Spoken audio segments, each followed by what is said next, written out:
మన జూలిగాడు వాడికి నచ్చితేనే తింటాడు, లేకపోతే అస్సలు తినడు.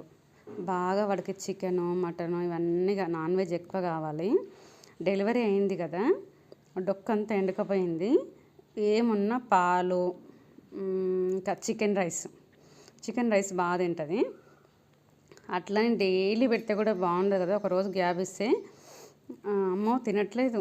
ఓన్లీ పాలు ఒక్కటే తాగితే వాడికి అన్ని పిల్లలకి వీడు ఎట్లా పాలు ఇస్తాడు, ఎట్లా సరిపోతుంది? ఆ డొక్కంతా లోపలికి పోయింది, తినమంటే సరిగ్గా తినడు.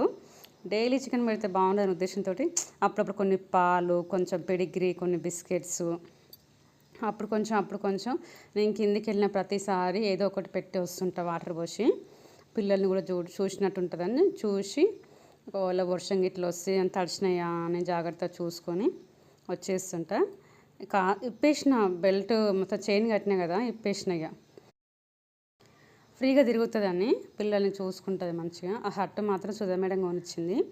దానికి 2750 రూపాయలు ఏమో పడ్డది. దానికి మాత్రం బాగా కరుస్తుంది. ఇప్పుడు ఈ వర్షాకాలం డెలివరీ టైంలో పాపం చాలా ఇబ్బంది పడుతుంటాయి. చిన్నపాటి హట్టు అవి ఆ పిల్లలకి జోలికి బాగా సరిపోయింది, మంచిగా ఉంది.